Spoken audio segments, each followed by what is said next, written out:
And we are back with Zamil and Doreen, and you know what? We have a topic now that is applicable to everybody. Everybody. Everyone. I'm sure The a lot power of you of have forgiveness. encountered a lot of problems, either with things that's happening to you, or with people. So we are talking about power of forgiveness. With Professor Dr. Muhaya Muhammad. Good morning to you, a regular visitor. Yes, every Tuesday we hope. Yes. Okay, tell us. I'll start us off with the power of forgiveness. Yeah. Right. Before I start, I want to say this quotation. The three things that all humans want is what? Happiness, freedom, and peace of mind. So how to get these three? Give it to others. When you give freedom to others, when you give happiness to others, when you give peace of mind to others, you will get all these three. And coming to forgiveness, I want to ask you, forgiveness, can we ever forgive something that has not happened? We cannot. It means that to forgive is something that we have to forgive something that had happened. So if we do not forgive, it means that we live in the past. And we know that if we live in the past, we are wasting the energy that we have now with us. Every day when we wake up this morning, God gives us so much energy, the perfect health, the time, the air, the sunlight, everything to live today. But if we waste this energy today because of what happened yesterday, what a waste. So you imagine if there is a boat, speedboat. As we move the speedboat, there's a lot of wave at the back. And there's an engine. And we are going to a certain direction. If we live in the past, it means as if we are trying to make a wave that's at the back to move our boat. Whereas what's moving our boat is in the now, the power, the thing that God gives now. So if we do not forgive, then we have a lot of grudges, and all the negative emotion will result in imbalance of hormones. So a lot of stress hormones such as cortisol, catecholamines, all this can cause effect on can cause a bad effect on our health, and decrease of the hormones like serotonin, which is the one that cause if it's decreased, you get depression. So I find that many patients who come to me, they say they have some eye problem, but when you talk to them, it's more of a lot of unhappiness inside. And I want to mention about this. Anger is like an acid. When you hold anger, you imagine acid in a container. I want to ask you, which has more damage? The container that hold the anger, or the thing that the container pour onto? Of course, the container that hold it. Same thing with us. If we hold anger and revenge, we are causing more damage to us than to the person whom we have the feeling on. So they say that, there's a saying, if you have revenge, you build two graves. One for you, one for the person whom you have revenge. So you have everything to lose not to forgive, and everything to gain to forgive. And there is a saying in Islam, one of the ways to go into heaven easily, one of the things to do is to forgive. Before we sleep every night, we must forgive ourselves for all the things that we have done may not be right, and intend to do better. Then forgive our spouse, and forgive all our friends, and halalkan or let go of anything that people take your money, your things, or do not pay that they borrow from you. Just let go. Because when we sleep, we are not sure we're going to wake up tomorrow morning. Because sometimes many people die in their sleep, and not worth living this soul with such negative feeling inside. Not just that, but also we believe that, if you don't forgive others, how will God forgive you? And how will others forgive you for perhaps the wrongs that you have inflicted on them in the past? So that's something that a lot of people perhaps don't think about also. But what if, Professor, that you have gone through such a terrible episode or situation in your life that it's so difficult for you to really willing to forgive that person or the people who has done that wrongdoing towards you? Okay, the key word here is you feel that what has gone wrong has gone wrong. But different things can happen to different people, and they interpret differently. There is a saying by, I think, William Blackwell. It says that if we only close the door to perception, everything in this world remains as it is. Because something can happen, one person perceive like this, one person perceive like this. Of course, when something bad happened to us, we should be able to handle that. I mentioned before, we have to have high adversity quotient, where when something negative happens, we have to ask, what can we learn from this? As an example, Zamil, if someone is unfair or nasty to you, then we say that, okay, I have this negative situation that I have. How can I respond to this? So we have two ways. Either we react or we respond. If we react, something happened without thinking, we straight away give. What you deserve this, you straight scold people or get angry. But if we respond, we sit down and there's a stimulus, then we think, how am I going to respond to this? What is the best way to respond so that there's a win-win situation? And whatever happened, whatever people say about us, do not affect our self-esteem. So I was talking about physical strength and mental strength. Physical strength, if we do exercise, the higher weight we increase, more muscles we get. But if we have mental strength, the more negative happen to us, the more we're able to control our emotion and act accordingly, then our mental strength becomes stronger. So I want to mention 5 things. The best thing we can give to our enemy is forgiveness. The best thing we can give to our opponent is tolerance. The best thing we can give to our parents, something for them to be proud of. The best thing we can give to our children, good example. The best thing we can give to mankind is charity. So if we live your life thinking like this, and the other thing I mentioned before, that if something negative happened to us, it means that we have given something negative. Because we will never get what we have not given. And if we receive something negative, that means we have given something negative. And we can never give something negative if we do not have negative inside us. So our main role to prevent negative things is to always have positive. Because the world outside is a reflection of our inside. And the attitude that we have towards the world will determine the attitude of the world towards us. So when I say this, sometimes people say, no, you're being too idealistic. No. See, people who are successful does not mean that nothing happened to them. People who are highly successful, they take responsibility of what happened to them, and they call it response-able. In other words, they're able to respond with ability. Ability to put things in correct perspective and respond accordingly so that it does not affect them mentally and physically. Coming back to, forgiveness and practical forgiveness between person to person, we're all very touched by stories that we read about forgiveness. And there's one particular story that stands out to me. I read a testimony of this lady who had been in a Nazi concentration camp. I forget which country she was from, whether she's a Polish or a Jew, but she was in a Nazi concentration camp and she lost a lot of her family members. And many years after she came out from the camp, one day she went to church. And it was a new church that she had not been to before. And lo and behold, when she was met by the pastor at the door, he was the jail keeper at the Nazi concentration camp. And he had been responsible for a lot of the suffering, perhaps the deaths of her family members. And she was faced with that decision right there and then. And she said, she was trembling and she was just completely stunned and she felt all the blood flow from her body.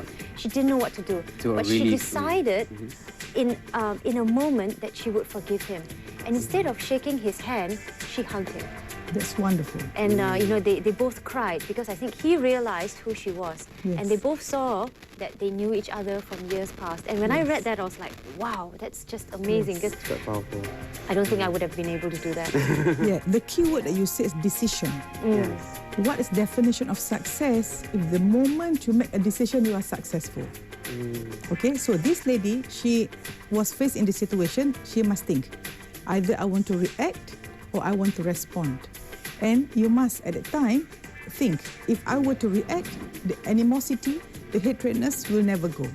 But the minute you accept, because God is all forgiving, as you say, Doreen, that if we don't forgive others, how can God forgive us? And imagine the man who was so nasty before became a pastor.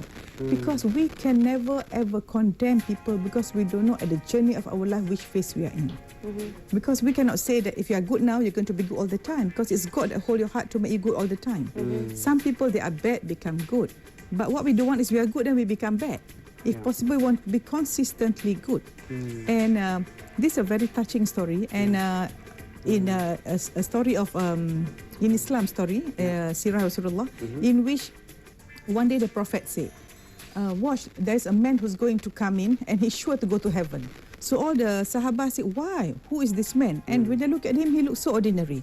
So they went to sleep at his house and watched what he was doing. And what he was doing was just quite ordinary, what most people do. Yeah. And when after 3 nights, they cannot find anything extraordinary that he's doing. So they asked, what is it that you do that Prophet said go to heaven straight away? Oh, he said, I do 3 things. Number 1, before I sleep, I ask for forgiveness from God and I forgive everyone. Number 2, I never hurt anybody with the way I look at a person, with what I say and my behavior. And number 3, I never feel jealous of anybody. You know? So imagine if you do these 3 things, you have no account with other humans. And when you have no account with other humans on the day of judgment, there's no reason for you to ask for forgiveness because you are clear. Only your sin with God.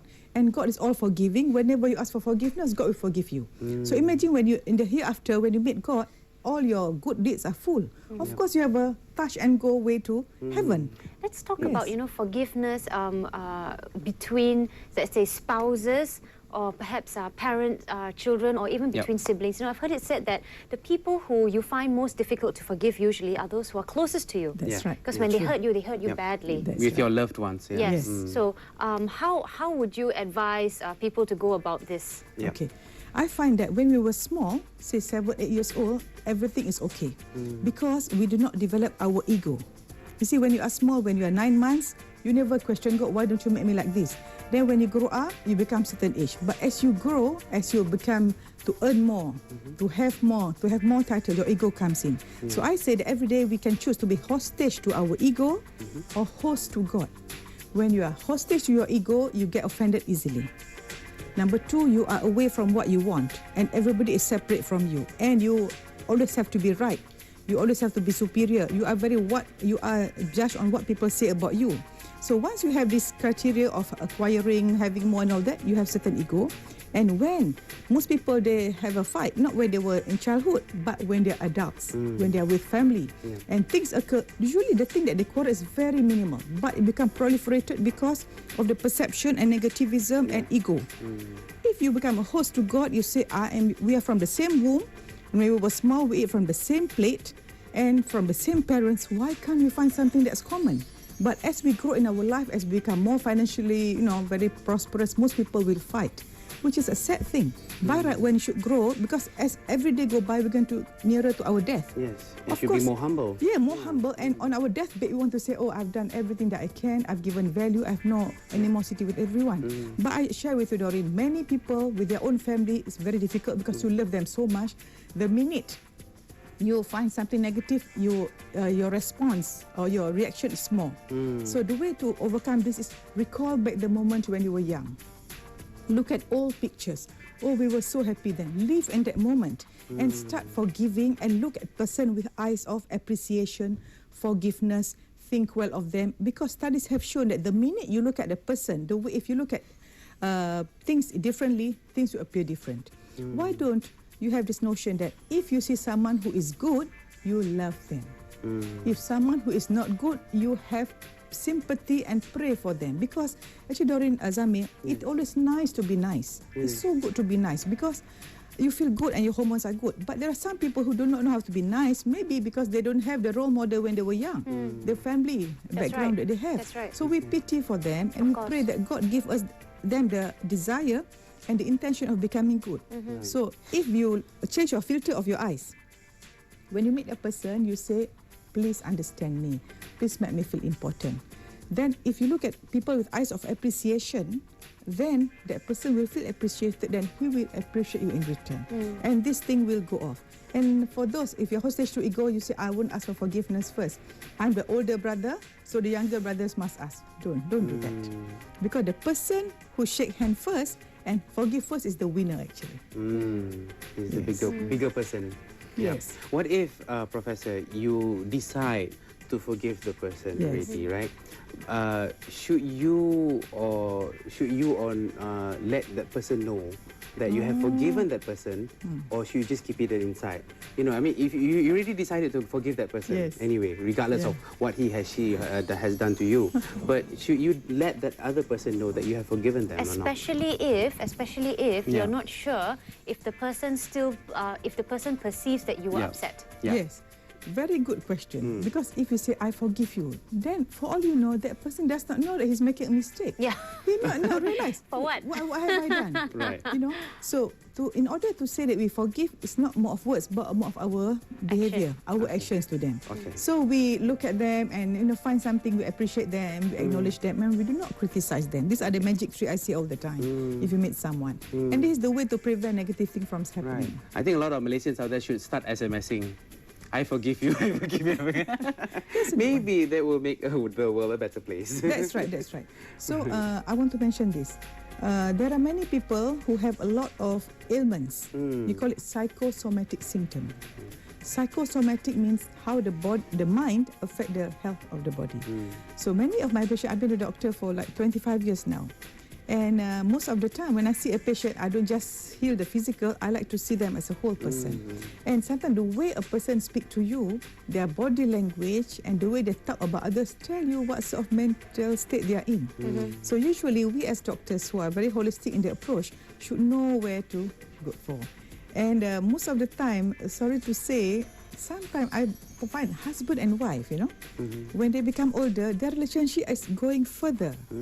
Because I don't know what is this, but I suppose sometimes the wife say, oh, my husband had an affair before. Right. And they live every day thinking of what the husband did 20 years ago. Negative This was thoughts. negative 20 years ago. Because of what happened 20 years ago, one small mistake the husband made, she cannot forgive him and always look at him with eyes of anger. Right. So when you look at anger, the husband become more angry because what you give is what you get. So they're always unhappy. And sometimes I tell to all the ladies out there, forgive your husband, appreciate your husband, because I think we all know that. If you put your husband outside on the street, I think many women are after him. And one thing that I always like to say is live for the moment. Don't live for the past. Yes. And always, smile towards the future. Yes. Right. Very good point. Now we're running out of time. Yes. But why don't I just open the floor here for you to summarize everything about the power of forgiveness to our viewers. And how important it is for us to forgive that person. Yes. Number one, power of forgiveness gives you the peace of mind in which we know that we have no grudge against anybody. And as we forgive, our health becomes better because all the negative hormones are not there. And to forgive someone, always imagine, you ask yourself, what would love do now? If you love a person, you can forgive him easily. And every day we wake up, say, I want to feel good. And say that in my world, everything is perfect. So when you see someone doing something negative, you become a pronoia, in which we say, oh, this person is doing something, there is a conspiracy, not against me, but for me, to make something good for me. So if we say that if something negative happened to us, something positive is coming.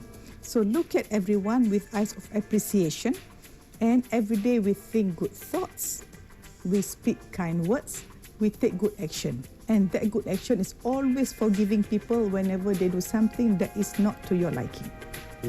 Okay. Very nice. Thank you so much for your advice. That's right. I'm sure that spoke to the hearts of a lot of Malaysians out there. And I hope a lot of Malaysians have been enlightened by this fact that you should always forgive the people who have done wrongdoings to you. And once you do good, you receive get good. Yeah. And on this